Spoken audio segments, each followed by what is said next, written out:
Hi guys, எல்லோருக்கும் வணக்கம். நம்ம பார்த்தீங்க அப்படின்னா நம்முடைய ஸ்பார்டன் சீரீஸில் தொடர்ந்து டிஎன்யூஎஸ்ஆர்பி சப் இன்ஸ்பெக்டருக்கான முக்கியமான வினாக்கள் தான் நம்ம பார்த்துட்ருக்கோம். தொடர்ந்து இந்த ஸ்பார்டன் சீரீஸை ஃபாலோ பண்ணுங்கள். இது பார்த்தீங்க அப்படின்னா ஸ்பார்டன்ஸோடைய 6வது வீடியோ. இதற்கு முந்தைய வீடியோக்கள் பார்த்தீங்க அப்படின்னா ஸ்பார்டன்ஸ் பிளேலிஸ்ட்டில் இருக்கும், மறக்காமல் செக் பண்ணி பாருங்கள். முதலாவது கேள்வி, கேலன், அவுன்ஸ் மற்றும் குவாட் என்பது எதனை அளக்க பயன்படுகிறது? இதற்கான சரியான விடை திரவங்களின் பருமனை அளக்க. இரண்டாவது கேள்வி, பொறுத்துக. இதில் பார்த்தீங்க அப்படின்னா ஒவ்வொரு பொருட்கள் அதனுடைய அடர்த்தி கேட்டிருக்காங்க. நீர் பார்த்தீங்க அப்படின்னா 1000, அடர்த்தியை கணக்கிடுறப்ப கிலோகிராம் பை மீட்டர்ஸ் கியூப் அப்படின்னு சொல்லுவாங்க. அதே மாதிரி விளக்கெண்ணெய் பார்த்தீங்க அப்படின்னா 961 கிலோகிராம் பை மீட்டர்ஸ் கியூப். பாதரசத்தோட அடர்த்தி பார்த்தீங்க அப்படின்னா 13600 கிலோகிராம் பை மீட்டர்ஸ் கியூப். காற்றோடைய அடர்த்தி பார்த்தீங்க அப்படின்னா 1.2 கிலோகிராம் பை மீட்டர்ஸ் கியூப் அப்படின்றதான் இதனுடைய அடர்த்தி. மூன்றாவது கேள்வி, அண்டத்தில் பெரும்பான்மையாக காணப்படும் அணு எது? இதற்கான சரியான விடை ஹைட்ரஜன். நான்காவது கேள்வி, பொறுத்துக. மெக்னீசியம் மற்றும் பாஸ்பரஸ் இது வெடிபொருளாக பயன்படுது. சல்பர் அப்படின்றது விவசாய உரத்துக்கு பயன்படுது. காலியம் பார்த்தீங்க அப்படின்னா அலைபேசி பயன்பாட்டில் பயன்படுது. சிலிக்கான் பார்த்தீங்க அப்படின்னா கணினி சிப்புகளில் பயன்படுது. ஐந்தாவது கேள்வி, ஆர்சனிக் என்பது ஒரு உலோக போலி. ஆறாவது கேள்வி, புரோட்டானை கண்டறிந்தவர் யார்? இதற்கான சரியான விடை கோல்டிஸ்டின். ஏழாவது கேள்வி, நியூட்ரானை கண்டறிந்தவர் யார்? இதற்கான சரியான விடை ஜேம்ஸ் ஜாட்விக்.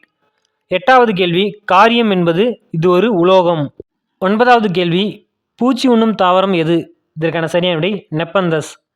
பத்தாவது கேள்வி, சப்பாத்தி களியின் எந்த பகுதி முட்களாக மாறியுள்ளது? இதற்கான சரியான விடை இலை. 11வது கேள்வி, வெறிநாய் கடியால் ஏற்படும் நோய் எது? இதற்கான சரியான விடை ரேபீஸ். 12வது கேள்வி, வெப்பநிலைமானியில் பயன்படுத்தப்படும் திரவ உலோகம் எது? இதற்கான சரியான விடை பாதரசம். 13வது கேள்வி, தனிச்சுழி வெப்பநிலை என்பது? இதற்கான சரியான விடை 0 கெல்வின். 14வது கேள்வி, மின்னூட்டத்தின் எஸ்ஐ அலகு என்ன? இதற்கான சரியான விடை கூலும். 15வது கேள்வி, சிம் கார்டுகள், கணினிகள் மற்றும் ஏடிஎம் கார்டுகளில் பயன்படுத்தப்படும் சிப்புகளாக பயன்படுத்தப்படுபவை? இதற்கான சரியான விடை சிலிக்கான் மற்றும் ஜெர்மானியம். இது பார்த்தீங்க அப்படின்னா குறை கடத்திகளாகவும் பயன்படுகிறது. 16வது கேள்வி, ஆவியாதல் என்பது திரவத்தின் எப்பகுதியில் நிகழ்வதாகும்? இதற்கான சரியான விடை திரவத்தின் புறப்பரப்பில் மட்டும். 17வது கேள்வி, ரேபிஸ் என்ற நோய்க்கு மருந்து கண்டறிந்தவர் யார்? இதற்கான சரியான விடை லூயிஸ் பாஸ்டியர். 18வது கேள்வி, செல்லின் தற்கொலைப்பை என்று அழைக்கப்படுவது எது? இதற்கான சரியான விடை லைசோசோம். 19வது கேள்வி, ஐந்துலக வகைப்பாட்டு முறை யாரால் முன்மொழியப்பட்டது? இதற்கான சரியான விடை ஆர்ஹெச் விக்டேக்கர். 20வது கேள்வி, இஞ்சி தாவரத்தின் அறிவியல் பெயர் என்ன? இதற்கான சரியான விடை சிஞ்சிஃபர் அபிசினேல். 21வது கேள்வி, வெங்காயத்தின் அறிவியல் பெயர் என்ன? இதற்கான சரியான விடை அல்லியம் சட்டைவம்.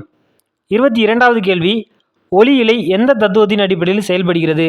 இதற்கான சரியான விடை முழு அக எதிரொலிப்பு. 23வது கேள்வி, சூரிய மைய கோட்பாடு யாருடையது? இதற்கான சரியான விடை கோபர் நிக்கஸ்.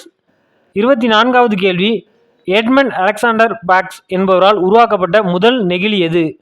இதற்கான சரியான விடை பாக்சின். 25வது கேள்வி, உலகின் பட்டு உற்பத்தியில் இந்தியா எத்தனாவது இடத்தை பிடித்துள்ளது? இதற்கான சரியான விடை 2வது.